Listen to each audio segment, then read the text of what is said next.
Dave, first, just Tony Gonsolin is back. He's finally healthy. What are you hoping to see from him today? It's big for us. It's a big test for Tony.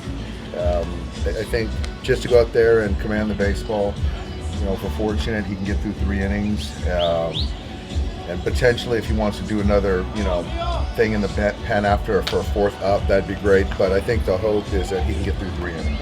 How encouraging is it just knowing that he is now back and it's going to be an option for this postseason?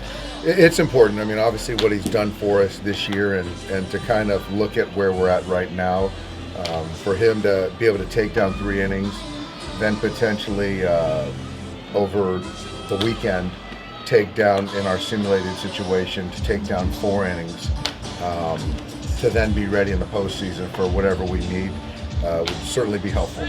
Just a quick question with Dustin May. How do you plan for him when it comes to the sim games when you guys are off in between before the DS starts? Is that something where he's coming in a relief role, or is he going to be starting a sim game like that? Yeah, it's going to be, it'll be different.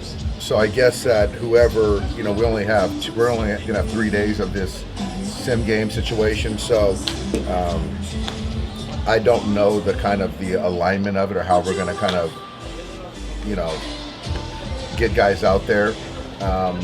But yeah, right now we know Dustin can start, but there is a potential that we could use him out of the pen. So to kind of build him up to get 3 or 4 innings is something we're going to try to accomplish.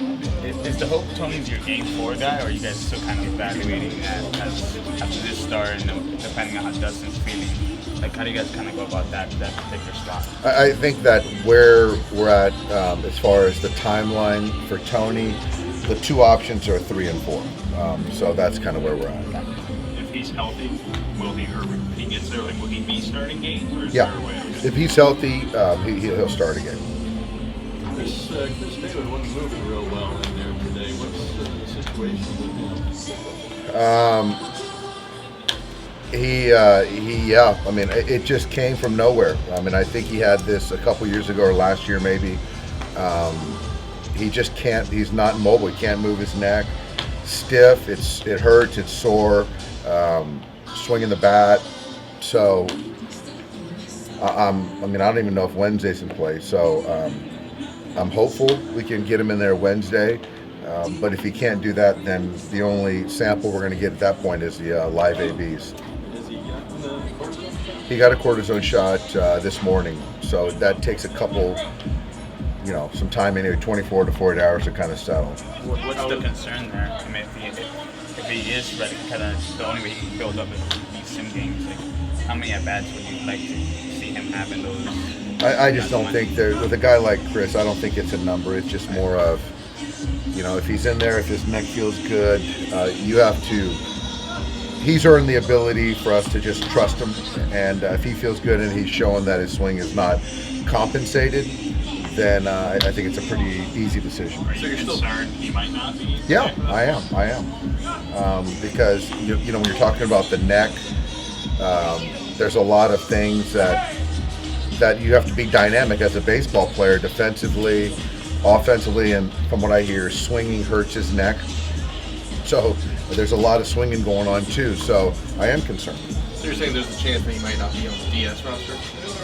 Well, where we're at right now, there's certainly a chance. I'm still hopeful, but to say that it's not a possibility, I don't think would be honest. How was Blake's bullpen today? Blake's bullpen was good, really good. So now we're just trying to figure out if his next activity is facing hitters, or the next activity is another bullpen to then face hitters. So we're kind of want to see how he comes in tomorrow, and then we'll make that decision. With just the news of Chris Taylor, how important is it for just these next few days for someone like Joey Gallo or Trace Thompson? What are you hoping to see? Is there anything you want to see from them over these next few days? I think Trace is, playing well.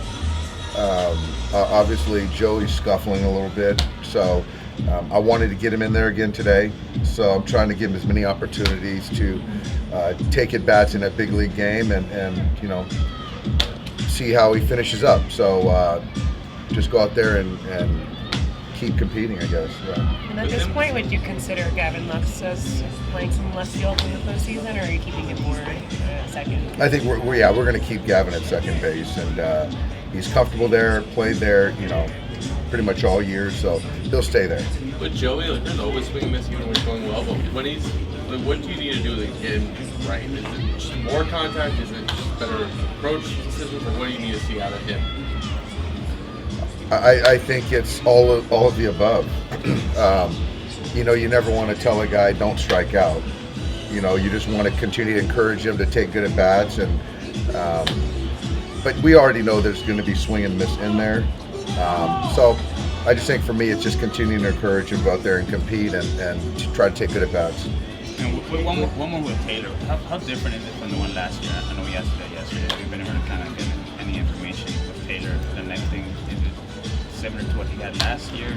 Similar to what maybe Gavin had this year? Like, or is it completely different? You know what? I think that's a better question for Chris. I don't know the answer. He said to ask you.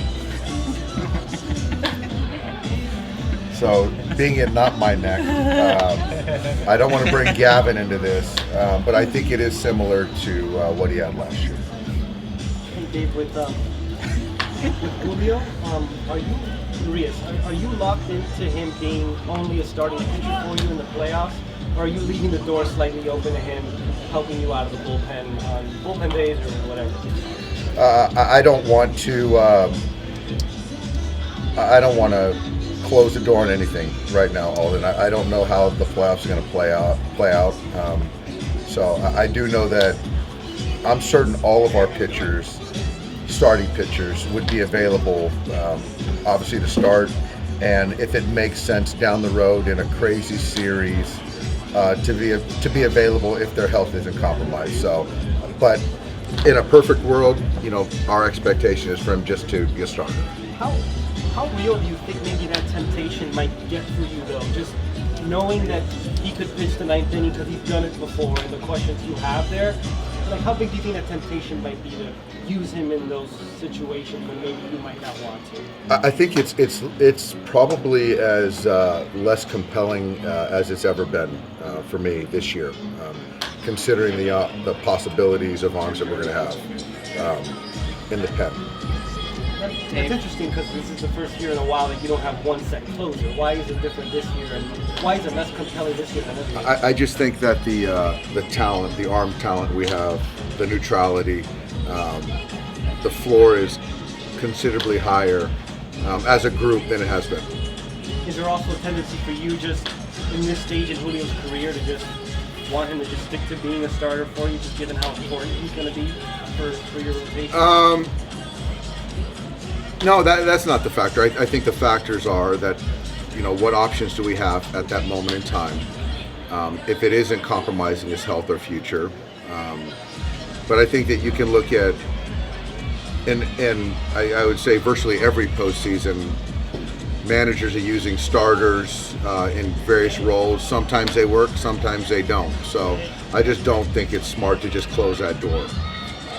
Dave, you've talked at length before about your confidence in this team providing the starting staff is healthy, or just in general that you have healthy arms. With Tony kind of going tonight, if his stuff's good, if he kind of shows that in general he's healthy, as a manager, what kind of confidence does that give you? Heading into the postseason to have a guy that can give you what Tony's given you all year in 3 or 4 innings. Yeah, it'd be a big confidence boost, not only for myself, but for Tony himself. The health is the most important thing, but yeah, we're going to be looking at how the ball comes out, the velocity, how his split looks, how the slider looks. But like I said, if we can get through 3 innings and he can come out of it feeling good, I think we can get to the next step and push him to 4 innings and see how that looks. How long has Tony been feeling healthy? He feels really good. So now I think there's no health component of it. I think more of it is just trying to build up that endurance part of it and locking in kind of the consistency of the pitch mix. So, thank you, Dave. Thanks, guys.